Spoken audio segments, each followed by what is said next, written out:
Welcome back, parents. Jordan Langdon here with you for another episode of our show. Listen, I wanted to jump on the mic this morning and talk about family culture.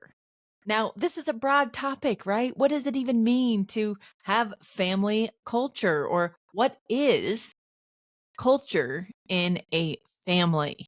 Guys, it's belonging, right? It's how our kids and how we feel connected to one another. And this is huge. This will make all the difference in the world in your family when it comes to your kids' behavior, when it comes to rebellion, when it comes to discipline, kids fighting with one another, parents feeling like they're a united team. The culture of your family is something you're going to want to put intentional time into.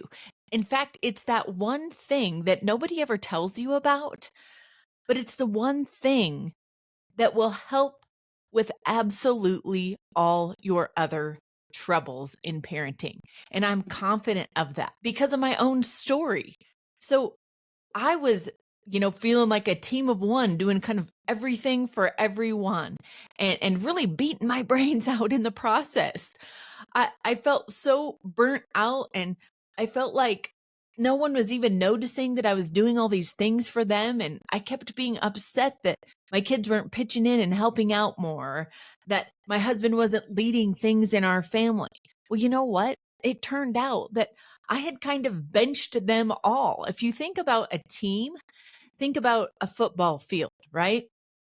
Well, my team was all suited up and ready to go. We had, this same last name, the same colored jerseys, but when that whistle blew and the ball was snapped, I ran out onto the field, grabbed the ball, and just started heading for the end zone all by myself.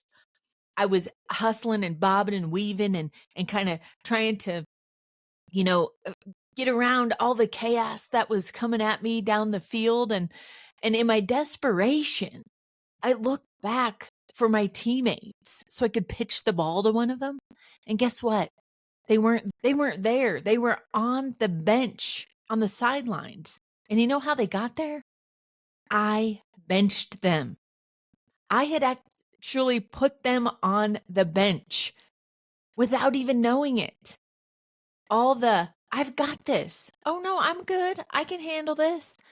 Oh no, I'll take care of it. All of those little actions on my part, thinking I was doing the right thing for everyone, actually benched the teammates on my team, including my husband. He would offer to pitch in and help out, and I would just say, "Oh, I've got it. I've got it," leaving him no place to participate in the family. Guys, this is what I'm finding out. This is so common in families. Sometimes dad's the one that is, running the ball down the field by himself, doing everything for everyone. A lot of times it's mom. Okay. And it doesn't even matter who it is. The bottom line is it doesn't work. It divides the culture of the family where people are not feeling like they're part of a team. They don't feel like they can identify with your last name because there is no unity. The only unity might be that you all jump in the car together and go to somebody's football game or gymnastics meet. But as far as people feeling like they belong and they are contributing to the overall well-being and the functioning of the family, that's not happening if one person is kind of taking over everything. So I just want to encourage you to consider the culture of your family. Do people feel like they belong? Do you feel like you're a partner with your spouse?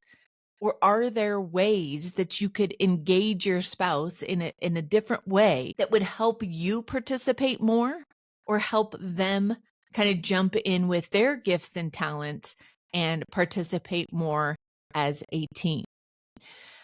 Guys, the number one thing that has helped us with this is the simple weekly family huddle.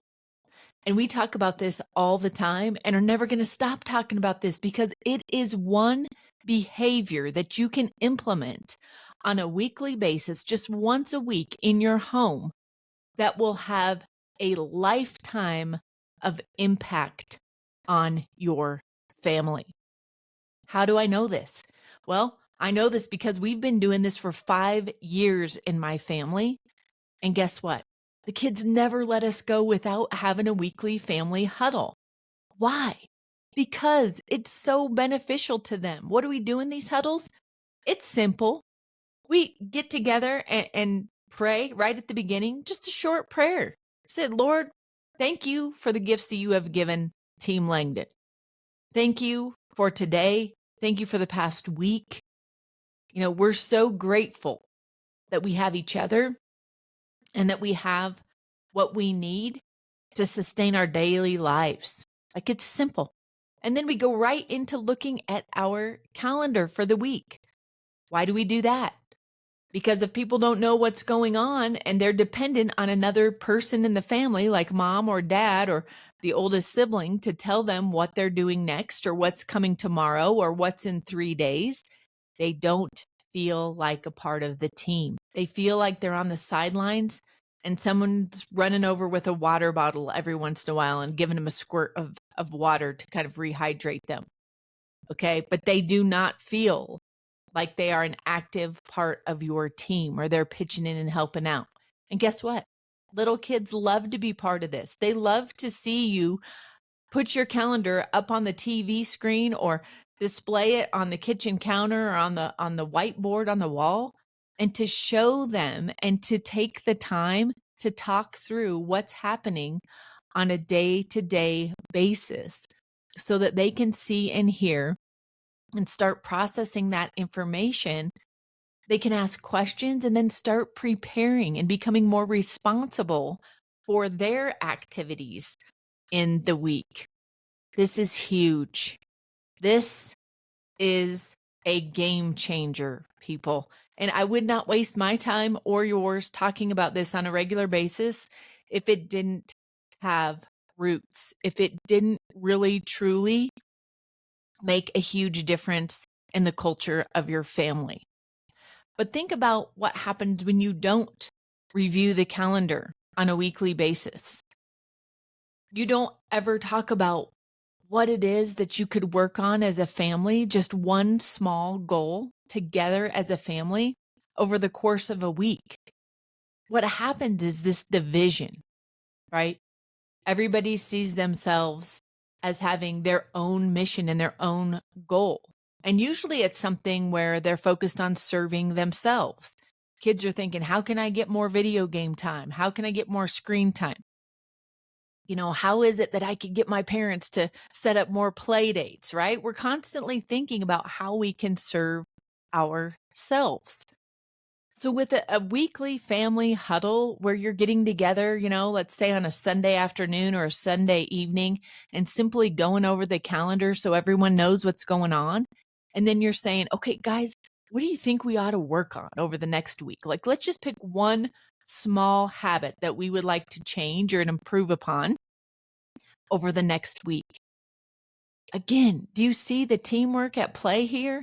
You are inviting them to pitch in on the idea and identify maybe an area of weakness in your family. I will tell you, kids are so good at identifying a weakness in the family. They notice these things before we even do, right? And so they may say, guys, we have got to work on getting out the door on time. That seems like where we are yelling at each other or we're pressured and everybody gets snippy with each other. And then our whole day kind of goes downhill from there. So maybe we could work on getting out the door earlier every morning. This is huge. This would be a great goal to work on for a week. And then at your next family huddle, guess what? You can keep that going for another week. You could keep it going for 3 weeks. You can make a 30-day challenge of getting out the door at a specific time so that no one is late and no one is rushed. Guys, this is what builds the character of your kids and yourself. And this is what brings you together with this bonded family culture. You see, when kids are allowed to speak up and share what they think is going on in the family, it creates a foundation of safety, right? That encourages their siblings to speak up. And it doesn't take away your power as a parent for your kids to say, you know what? I've really noticed that we're all struggling with this. As a matter of fact, it helps them to respect you more because they feel seen and heard by you.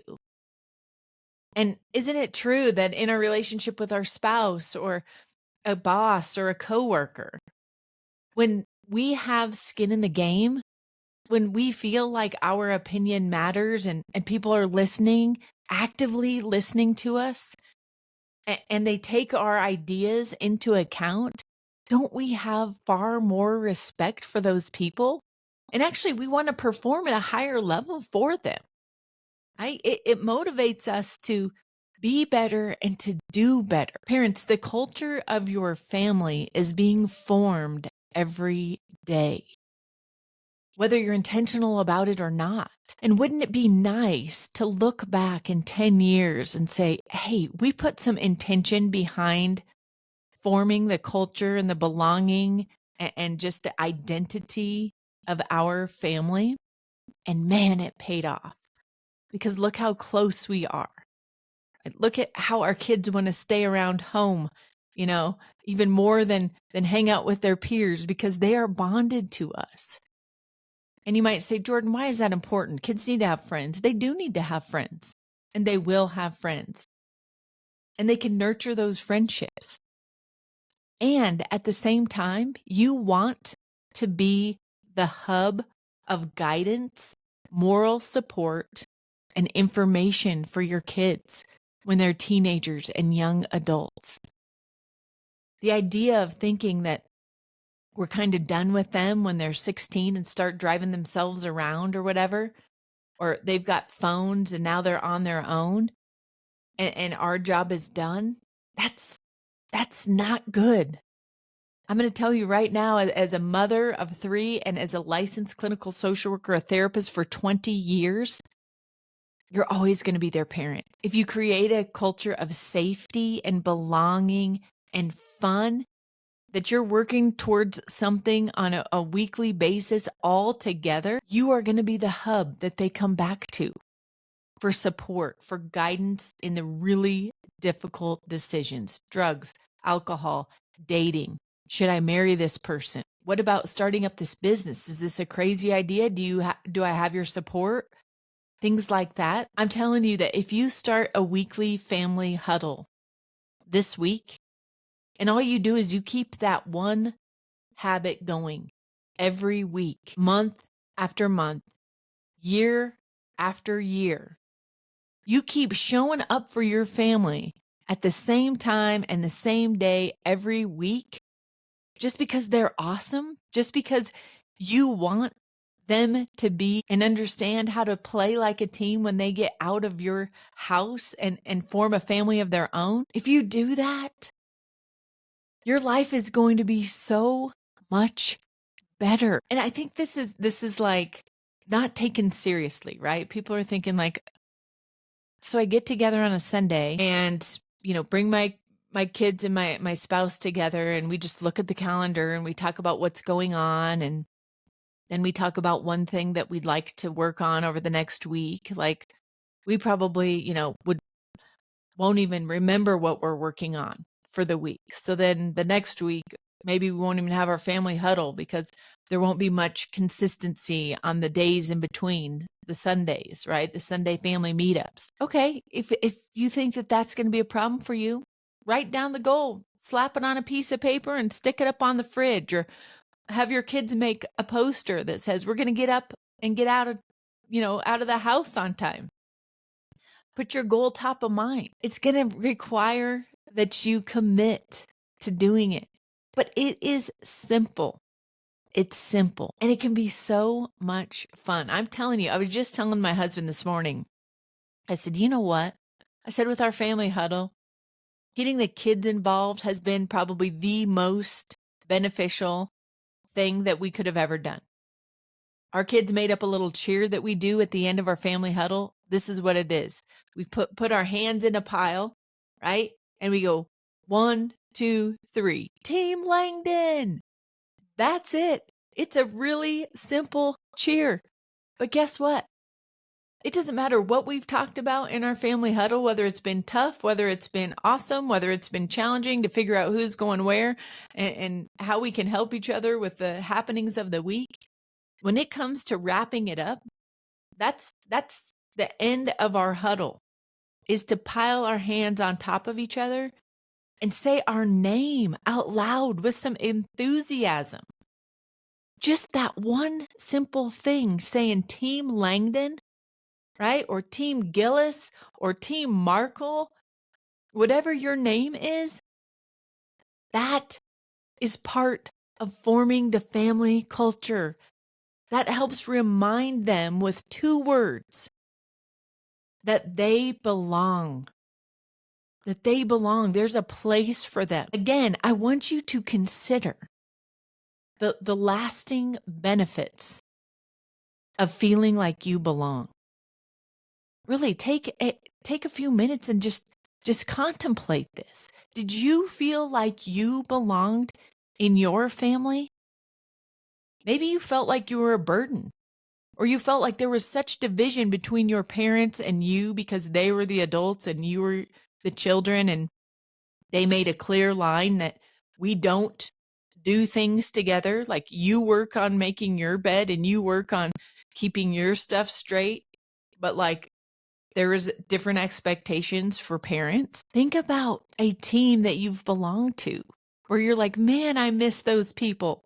You know, I used to work at the Federal Women's Prison in Carswell, in Fort Worth, Texas. And I have such great memories of the team that I worked with down there. Melanie and Matt and Jim and Julia. Like, it is a tight knit group of people where we all, pitched in and circled up every week and honored each other's ideas and respected each other. And man, everywhere I went, I was looking for that same kind of connection, that healthy connection where we could all pitch in and respect each other and honor each other's differences, but also work together as a collective team to help people. If you didn't have that in your family growing up, you can do your family different. It's possible. And I'm giving you the formula by saying all you got to do is show up at a consistent time once a week and say, guys, we're going to do this family huddle. This is new. This is different, but this is awesome. We're all going to know what's going on our calendar over the next week. And you know what? We're going to take turns identifying something that we can work on or challenge ourselves to do over the next week. And then every week we're going to circle back and like celebrate our wins and look at the calendar for the next week, right? We're always going to be prepared for what's coming up. Guys, that strengthens executive functioning skills in you and your kids to look at a week ahead, figure out what's happening, and be able to plan according to that. This is, again, huge win, huge life skill they need to be successful out in the world, is to be able to look at a calendar, understand what's going on and how they're going to fit in everything they need to fit in, and prioritize the things that are most important, and then feel like they can pitch in and help out with other people when it comes to activities and events over the week. And celebrate, right? Have a treat at the end of your family huddle. Say, way to go. We're all on the same page. No one's a team of one here. Everybody's got their jerseys on. We're all pitching in and helping out. This is awesome. You know, there's a couple that has been through our couples coaching series, and They love to do a family huddle kind of in combination with what they call the power hour. And so they'll review the calendar, get some donuts for their kids, and they have little kids and they still include them in everything. And then they'll say, okay, let's, split off and do a little cleaning around the house. This is our power hour. They crank the music up, and then they go to the different corners of their house with their assignments, and they work on cleaning up an area. And sometimes mom and one of the kids works on something together, and dad and one of the boys go out in the yard and they do a yard project together. So they're helping out, pitching in. They set a time limit, right? So everybody knows this is over, but also they make it fun by including a little snack, some music that kind of gets the beat going and it gets things, uplifted a little bit. And then they do something that's hard. They clean the house together. What a beautiful thing. We're going to have to do this in our lives later on, right? As parents, we're going to have to help our aging parents when they get old and they need our help, right? We're going to pitch in and help them out. I hope so. And for our kids, they're going to be parents someday. They're going to have houses that need cleaned and offices that they work at and businesses to run where they're managing lots and lots of activities on the calendar and projects. Wouldn't it be cool to create that culture in your family that prepares them for that life that's right outside the nest? Guys, I want to encourage you today to just commit. Don't wait until you hear this message 3 or 4 or 5 more times on my podcast or on our website or in an email that we send you. Don't wait. You don't have to complicate this weekly family huddle. You just have to have one. And so what if you clunk through the first one? And so what if you clunk through the second one? And so what if you go, oops, we missed one? Okay, have one the next day. Your kids will thank you later on when they're adults. This is going to be so worth it. Being intentional about creating the culture of your family is something you're not going to want to pass on. Parents, we only get one chance at this parenting thing. We only get one chance to really make that culture count in our homes. Unfortunately, 10 years from now, we can't go back and redo it. There's always making amends and talking to your kids about how you wish you would have known something earlier or done something different. But now you know. Now you know that something as simple as a 30-minute meeting with your kids and your spouse could change the trajectory of your lives and bond you together more than anything. I think you can do this. I know you can do this. And one of the things I always say, because it's true, is that I am always in your corner. No matter what your struggles, no matter how broken you feel you are, no matter how bad things have gotten in your marriage, right? You've asked your spouse to leave. They've come back, right? You've done some really, horrible things, maybe made some really bad decisions. Guess what? We all do these things. If you can come together as a unified family once a week and get your team rallied around one common goal, you will be blown away at the joy in your home, the connectedness in your marriage, and the amount of happiness and success that you see in your family. It's simple. Review the calendar, identify a common goal, and don't argue over it. Whatever it is, just do it. Just do something for 1 week. Every day you're working at something else. And then come back together the following week. Could you put that on your calendar right now? Could you open up your phone and look at your calendar or get your paper calendar out and write down family huddle? Schedule in family huddle on your calendar. Could you do that right now? I'm going to challenge you to that. Parents, I could give you a prescription, a litany of things that you could do to implement your family to make an impact on your marriage and your kids. You don't need it. Do this. Do this one thing once a week. And then let me know how it goes for you. I want to hear in week 2. I want to hear from you on week 5. I want to hear from you when you've been at this for 3 years and it's like clockwork and your kids don't let you go a week without it because it's so beneficial to them and they love the joy and the unity. I want to hear from you every step of the way. Parents, the culture of your family is being built, whether you're intentional or not. Have a positive influence over your family and do it with this one simple rhythm. You've got this, parents. I'm going to catch you real soon on another episode of the Families of Character show. Take care.